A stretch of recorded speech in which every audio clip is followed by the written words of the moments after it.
Ça fait longtemps que j'ai pas fait une vidéo pour Instagram. Et honnêtement, je suis pas certaine hein, pour cette vidéo. Ça va dépendre de comment ça sort. Parce qu'il faut bien que je formule, histoire que ça explose pas dans mes DM demain. Parce que, j'ai pas le temps. Mais, j'étais en train de faire quelques réflexions, donc on y va à chaud. Dans mon catalogue là, de vidéos Instagram, j'ai une prise de parole. On m'avait filmé pendant un panel à Momenta, où je parle notamment du lynchage. Et où j'explique que le lynchage, c'est vraiment pas, c'est un crime bien particulier, c'est pas une question de non-assistance à personne en danger, c'est vraiment un groupe, une foule, une population qui s'organise pour mettre en place un régime de terreur envers une autre population. Puis en l'occurrence, je parlais des lynchages qu'ont subis notamment les hommes noirs, pas seulement, mais les hommes noirs. Et je ne sais pas dans cette vidéo-là, donc c'est pour ça que je viens pour compléter, parce qu'il y a des connexions à faire en fait. Mais je ne sais pas dans cette vidéo-là, mais j'en parlais dans le reste du panel. Une grande partie de ces lynchages allaient être revendiqués comme des instances de justice populaire, parce qu'ils vont être revendiqués comme étant, à l'époque, ils vont se présenter comme des instances de justice populaire, parce qu'il y a cette considération que ces hommes noirs sont accusés, soupçonnés ou perçus comme ayant commis des violences et agressions sexuelles envers notamment des femmes blanches. Pas notamment, envers des femmes blanches. Alors, trigger warning pour cette vidéo, je vais parler de violences et agressions sexuelles, je vais parler de colonialisme, je vais parler de racisme, je vais parler de ce qui se passe en Palestine, je vais parler de destruction des corps, donc trigger warning. Donc ces lynchages vont être justifiés en disant, en gros, ces hommes sont une menace envers nos femmes, et encore une fois, pas n'importe quelle femme, les femmes blanches. Pourquoi? Parce que bien sûr, ça s'ancre dans une idéologie qui malheureusement existe toujours, hein, on ne va pas s'illusionner. La masculinité noire est toujours perçue comme, parce qu'elle a été créée au sein du blanc triarcat, la masculinité noire est perçue comme et traitée comme une masculinité déviante, c'est-à-dire une masculinité qui serait monstrueuse, qui serait animale, qui serait pulsionnelle, qui serait hypersexuelle, qui serait dangereuse, qui serait prédatrice, d'accord? Donc c'est une masculinité qui est autre, qui est déviante, une altérisation, on fait l'autre, parce que bien sûr la masculinité idéale est notamment une masculinité qui est blanche, donc il y a cette hiérarchisation des masculinités. Et bien sûr, tout comme de la même manière, il y a une hiérarchisation des féminités. D'où l'importance de comprendre dans ce que je suis en train de mentionner que ce n'est pas anodin que ces lynchages vont être justifiés sous prétexte de protéger les femmes blanches. Pourquoi? Parce que les femmes blanches, dans la manière dont la féminité est créée au sein du patriarcat, au sein de l'empire dans lequel nous sommes, la féminité idéale est une féminité blanche parce que la blanchité en tant que système a associé le fait d'être blanche à la pureté, à l'innocence. La féminité idéale, c'est vraiment bien sûr, c'est la Madone, c'est la Vierge Marie, c'est vraiment à protéger, à défendre l'innocence. Alors, qu'on ne me fasse pas dire ce que je n'ai pas dit, dans le sens, je ne suis pas en train de vous dire que les femmes blanches ne peuvent pas être victimes de violences et agressions sexuelles, c'est pas ce que je suis en train de vous dire. Je ne suis pas non plus en train de dire que les femmes blanches n'ont jamais été victimes ou ne peuvent pas être victimes de violences et agressions sexuelles de la part, malheureusement, d'hommes noirs, parce que oui, ça peut arriver, c'est pas ce que et ça a dû arriver, ce n'est pas ce que je suis en train de vous dire. Ce que je suis en train de vous parler, c'est des dynamiques d'instrumentalisation. Et je trouve que le terme instrumentalisation va pas assez loin parce qu'en anglais, j'aurais dit weaponized.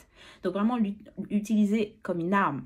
Utiliser comme une arme la féminité blanche afin de justifier la destruction d'autrui, la destruction des corps, les régimes de terreur envers les communautés, notamment les communautés noires. Pourquoi également? Parce que bien sûr, ça se rapproche avec la dynamique de qui est la victime idéale. D'accord? Qui mérite d'être protégé, qui mérite justice, qui mérite revanche. Dans la création de cette féminité idéale, il y a bien sûr cet ancrage de l'idée de la victime idéale. La victime idéale, notamment, est une femme blanche. Hein. Et bien sûr, on pourrait rentrer dans tous les détails de capacitisme, on pourrait rentrer dans le détail de l'hétéropatriarcat, le contexte dans lequel a lieu la victimisation, mais on va essayer de rester succinct et concis. Donc, il va y avoir cette justification, cette instrumentalisation de la féminité blanche, notamment au sein du système patriarcal, au sein de la suprématie blanche. On va justifier les femmes blanches qui ne sont pas, qui sont pas pour autant protégées ou à égalité. Ce sont des possessions, mais ce sont des possessions qu'on va justifier on peut aller détruire les autres pour soi-disant protéger sa vertu. Même si après, elle peut être également victime de violences et agressions sexuelles au sein de son propre groupe racial communautaire. Bref. Pourquoi je suis en train de mentionner tout cela? Parce que ces dynamiques de l'instrumentalisation de la féminité blanche face notamment à cette masculinité haute qu'on va utiliser et justifier, notamment pour la destruction des corps et même pour aller beaucoup plus loin, la destruction de communautés, l'entreprise coloniale, l'entreprise impérialiste, c'est une dynamique qu'on est en train de voir à tire-larigot en ce moment. Et je fais donc ce contenu pour m'assurer que les personnes qui m'écoutent, vous fassiez les liens. Depuis le 7 octobre, on nous la rabâche, mais de partout. D'accord ? On va aller justifier la destruction de corps, la destruction de communautés, notamment parmi les arguments qui sont répétés ad nauseum, il y a cette idée de protéger l'innocence, de protéger la vertu, de protéger la féminité blanche. Et j'espère que vous faites toutes les connexions de discours médiatiques, discours politiques, tout ce qui circule en ce moment sur les réseaux sociaux et tout ce que l'on a, encore une fois, ad nauseum depuis le 7 octobre. Parce que de la même manière que je vous ai parlé de l'altérisation de la masculinité noire, vous voyez comment on a altérisé la masculinité arabe. Donc comment les hommes arabes ont vraiment été construits. Et ça, bien sûr, il y a une cristallisation depuis le 11 septembre, mais ça date pas du 11 septembre. Mais il y a vraiment cette figure de l'homme arabe associée aux terroristes, associée aux fanatiques, associée donc à l'excès, associée à la pulsion, associée notamment à serait plus misogyne, serait plus sexiste que n'importe quel autre homme. J'espère que vous pensez tout de suite, enfin, si vous avez vu passer cette journaliste qui pique une crise pendant une interview et qui appalgue la personne avec qui elle discute pour dire est-ce que vous avez probablement pas l'habitude d'entendre une femme parler? C'est ça. Ça, c'est une... Alors, en l'occurrence, c'est montrer aussi comment le mouvement féministe majoritaire, comment les femmes blanches également vont instrumentaliser leur appartenance raciale et leur genre dans des stéréotypes racistes et dans ce type d'idéologie. Donc c'est vraiment utiliser le trope de l'idée de « oh ben, c'est un homme que j'associe arabe, donc forcément il serait plus misogyne et plus sexiste que les autres ».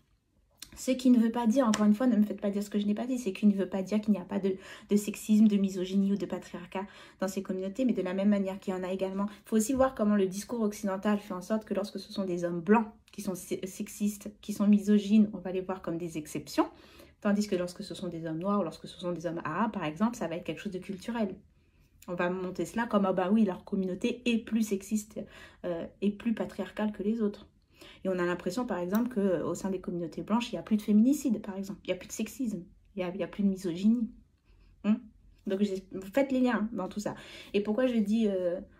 c'est important de voir également comment le milieu féministe majoritaire, comment les femmes blanches vont l'instrumentaliser, parce qu'il y a une instrumentalisation également de leur appartenance de genre et de leur appartenance raciale, pour obtenir un certain pouvoir également, que l'on voit depuis le 7 octobre. Donc on va justifier littéralement une entreprise génocidaire, on va justifier la destruction de ces communautés, ce qui explique également que cela fait des semaines, depuis le 7 octobre, mais pas depuis le 7 octobre, ça date, mais il y a une cristallisation où vous avez des discours, vous avez des organisations, vous avez des activistes, vous avez des militants, vous avez des politiques, vous avez des journalistes qui sont obligés constamment de prendre la parole pour dire oui, il faut parler des femmes et des enfants, oui, il faut montrer comment il y a une majorité d'enfants qui ont été tués, notamment à Gaza, mais c'est-à-dire que les hommes palestiniens ont le droit de vivre aussi.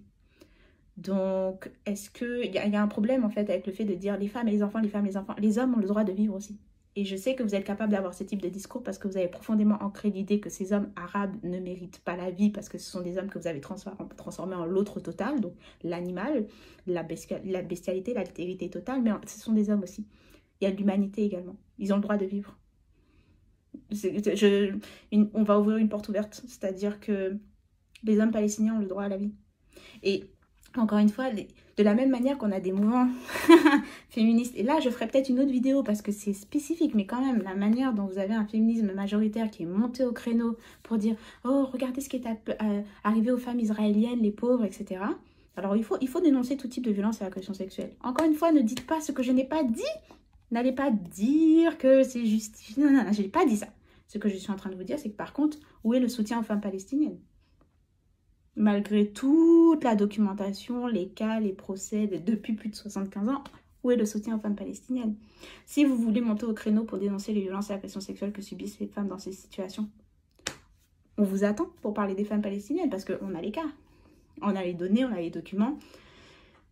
Il y a des choses à dire, hein, par rapport à ce que vivent notamment les personnes prises en otage, les palestiniennes prises en otage. Et les violences et l'agression sexuelle ne touchent pas que les femmes. Également, hein. Ce que vivent actuellement, notamment les vidéos où on voit circuler Ne serait-ce que les vidéos, on le voit circuler les hommes palestiniens mis à nu devant les armes. C'est une forme de violence à l'agression sexuelle. Et ça, c'est juste celle qu'on circule, on sait, il y en a. Hein.